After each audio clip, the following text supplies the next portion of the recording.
You're listening to Civic Media. You can tune into any of our live shows on any radio station across the state with the Civic Media app. Find us in your phone's app store and listen anytime, anywhere. This is your WLAK Daily News Roundup for Lake Air, 107.5 FM and 1260 AM in Amory. For WLAK News, I'm James Kelly. Officials say over a dozen firefighters from 3 departments responded to a garage fire in the town of Spider Lake last week. Crews responded to the Paddock Road fire just after midnight on Friday, arriving to find a 2-car garage fully engulfed in flames. Authorities say the owners were able to get one vehicle out before the fire spread too far, but another one and a 4-wheeler were destroyed and the building was deemed a total loss. Crews spent about 2 hours battling the blaze, during which a power line near the garage also fell.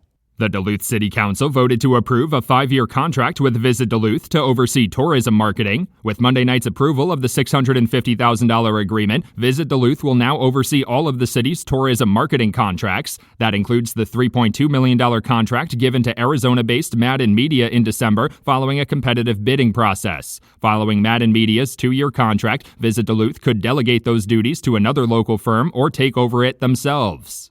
On Wednesday night, Judge Susan Crawford and Judge Brad Schimmel faced off in their only scheduled debate ahead of the critical Wisconsin Supreme Court election. Debate topics ranged from abortion rights to election laws to the amount of money put into the race on both sides, as the candidates sought to clarify their own positions while raising concerns about their opponent. The result of the April 1st election will have a significant impact on Wisconsinites, determining whether the state's highest court will remain in liberal control or return to conservative control.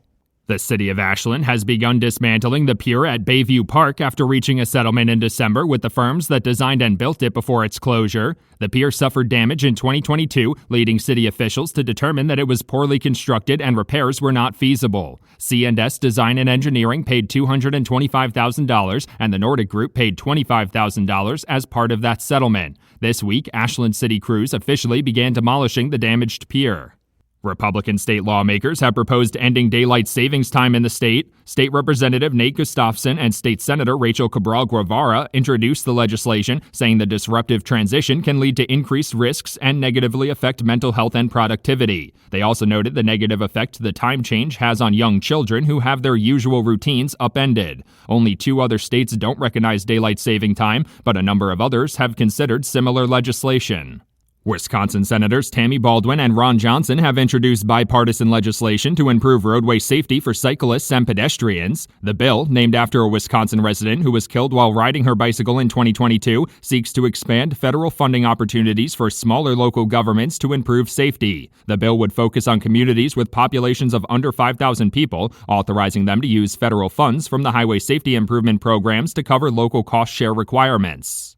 Oakleaf Clinics has announced plans to open a new primary care clinic in Rice Lake this summer. According to organization officials, the new clinic will include urgent care services and open on the south side of the city sometime in May or June. The facility on Wisconsin Avenue used to be an eye care clinic, which Oakleaf Medical Network is in the process of renovating. Officials say community members have been calling for increased healthcare options, a common plea in the Chippewa Valley following the HSHS and Prevea closures last year. City of Spooner Mayor Gary Kuski is encouraging residents to run their water for the next couple of weeks as temperatures fluctuate around freezing. At Tuesday's City Council meeting, Mayor Kuski advised residents to run a pencil-width stream of water from their faucets to prevent freezing because the frost is 60 inches down this year. Frozen water pipes can block unfrozen water from flowing through them, leading to backups and potential damage from pipe cracks or bursts. Turning the faucet on can help thaw those pipes out. Attorney General Josh Kaul has announced the new director of the Wisconsin Department of Justice Division of Criminal Investigations. In a press release on Tuesday, Attorney General Kaul announced that Jake Jansky will lead the department. Jansky has over 10 years of experience with the agency, which he joined as a special agent with the Internet Crimes Against Children Unit in 2013. He later oversaw a number of offices as a director, including the ICAC and Human Trafficking Bureau and the Native American Drug and Gang Initiative. The Wisconsin Assembly Government Operations Accountability and Transparency Committee held its first public meeting on Tuesday. The state-level replication of Elon Musk's Department of Government Efficiency used the hearing to question government leaders over telework policies, use of workspace, and cybersecurity. A number of state officials speaking during the hearing praised the availability of remote work, saying the flexibility has helped agencies attract competitive applicants. Critics questioned the productivity of remote workers. For WLAK News, I'm James Kelly. Packer players moving on. Hi, I'm Mike Clemens with Sports NFL Free Agency. 2 Packer players have signed with other teams. Center Josh Myers, a 1-year contract with the Jets. Running back A.J. Dillon joins the Eagles, also a 1-year deal. Men's college basketball, the Badgers taking on Northwestern today in the Big Ten tournament. Marquette against Xavier in the Big East tourney. In Madison, Sarah Williams says she's entering a transfer portal after 3 years on the Wisconsin women's basketball team. NBA Bucks basketball tonight. They host the LA Lakers. And Shaquille O'Neal had this to say about former Bucks player and business mentor Junior Bridgman, who died on Tuesday. Yeah, this one really hit hard for me.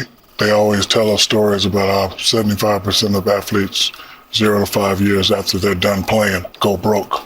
You know, a lot of people don't know this, but I've patterned my whole business acumen after Junior Bridgman.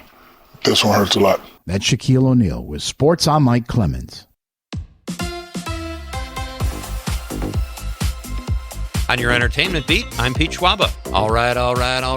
Matthew McConaughey is back after a 6-year hiatus. The star of Dazed and Confused and True Detective returns to the big screen in The Rivals of Amzia King. During his hiatus, McConaughey wrote a book, spent time with his family, and stayed fresh by doing voice work in films like Sing 2. McConaughey's memoir, Green Lights, is now available. Will the new Jurassic Park be rated R? As a fan of dinosaurs and thrillers, I really hoped so, but seriously doubt it. Fans are speculating based on the new trailer and how dark it seems, and the fact that the franchise introduces a new, especially scary monster called the D-Rex. Social media users seemed excited at the idea of an R-rated, truly freaky Jurassic Park. Unfortunately, according to the experts, studios will most likely not want to give up those under-17 profits.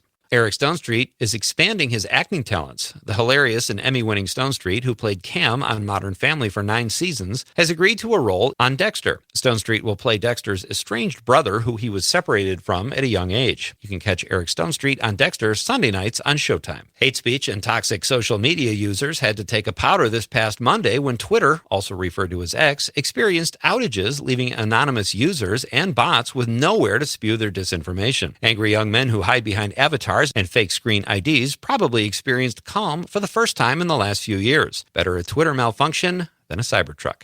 Dolly Parton told Oprah Winfrey that she thought she would be a great mother. Parton elaborated, saying she and her recently deceased husband, Carl Thomas Dean, ultimately decided not to have kids because Parton wanted the freedom to pursue her career and be a mother to all children. That is so Dolly Parton. Parton said at one point they even had a name picked out if they had a girl, but decided against it. I'm guessing it was Dolly Jr.? Billy Joel is putting his health before his tour. The 75-year-old music icon has wisely chosen to postpone working the road so he can rehab after a recent medical procedure. Joel's camp says he will take 4 months away from performing to get his health back. Joel expects to make a full recovery and will resume his tour in Pittsburgh on July 5th of this year. For more showbiz fun, tune in to Nightlight with me, Pete Schwaba, weeknights from 6 to 8 p.m. on the Civic Media Radio Network. We are tracking a powerful spring storm system that could bring some thunderstorms tomorrow afternoon into tomorrow evening. Rain through Saturday, with rain changing to snow late Saturday night into Sunday. It's going to be windy with the system, too. Otherwise, today, partly cloudy, 64. Tomorrow, our high in the low to mid-70s. I'm meteorologist Sean Cable. Temperature now, 30. That's your WLAK Daily News Roundup from Civic Media. Subscribe to this podcast on Spotify, Apple, or wherever you find your podcasts. Find more news at lakeair.radio. The national news cycle never stops, but it can be hard to find news about your local community. Civic Media is dedicated to providing quality local and state news coverage across Wisconsin. With the Civic Media app, you can get notifications about local stories that matter to you and your community. Find the free Civic Media app in your phone's app store and choose notifications from the menu to tell us what kind of news you want to hear about.